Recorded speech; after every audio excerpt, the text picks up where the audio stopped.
Oh, hi. I didn't see you there. I'm Matt Friend. Thanks for tuning in. Today I'm going to be reading the introduction to Judd Apatow's book, Sick in the Head, and I'm going to be doing that using impressions.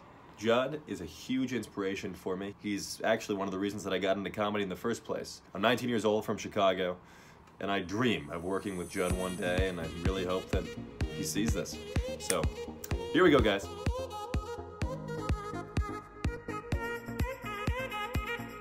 How did I start interviewing comedians? That is a good question. I was always a fan of comedy, and okay, I have been completely obsessed with comedy for about as long as I can remember. I blame my dad. My dad was not a comedian, but he may have been secretly longed to be one. When I was a kid, he would play us Bill Cosby records, and even took me to see him perform at Hofstra University for my birthday when I was in 5th grade. Note, in this introduction, I was going to talk at length about Bill Cosby, but I can in good conscience. Oh, because he has had more sexual accusers than I have had partners. That, my friend, that is a good joke. From there, I discovered Dickie Goodman, George Carlin, and Lenny Bruce.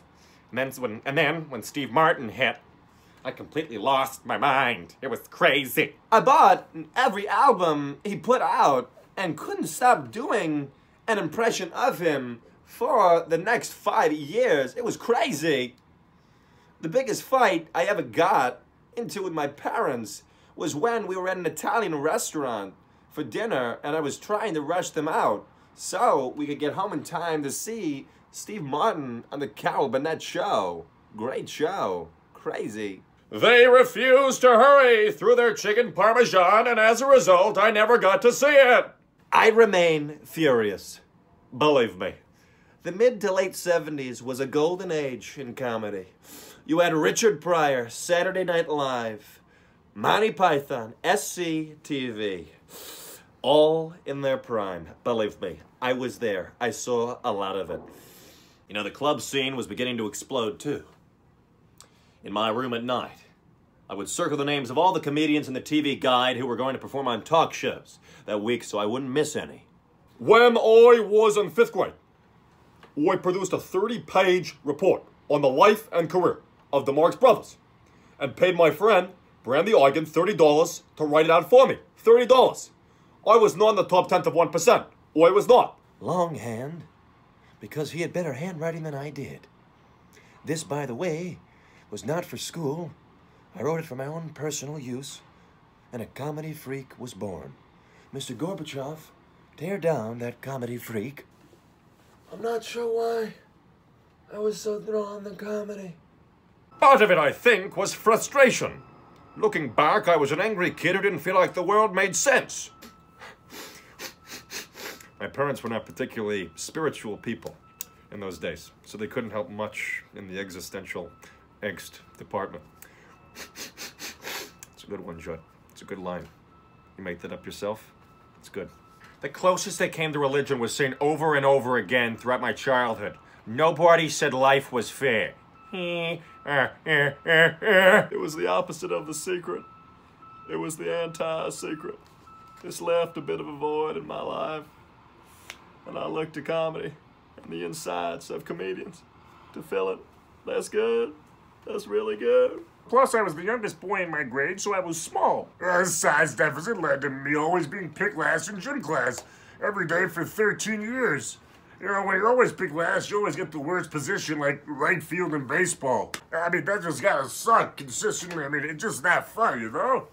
Yeah, then since you're always in the worst position, the ball never comes your way. Then, since you're always in the worst position, the ball never comes your way.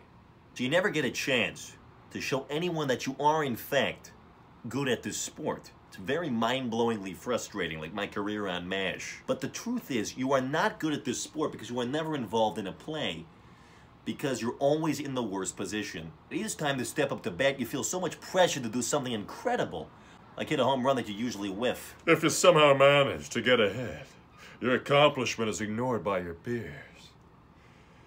Or chalk it up to luck. No child in history has ever gone from last one picked to first one picked. No, child. That is a universal law that will never be broken. Oh my God. Judd Apatow's book has everything.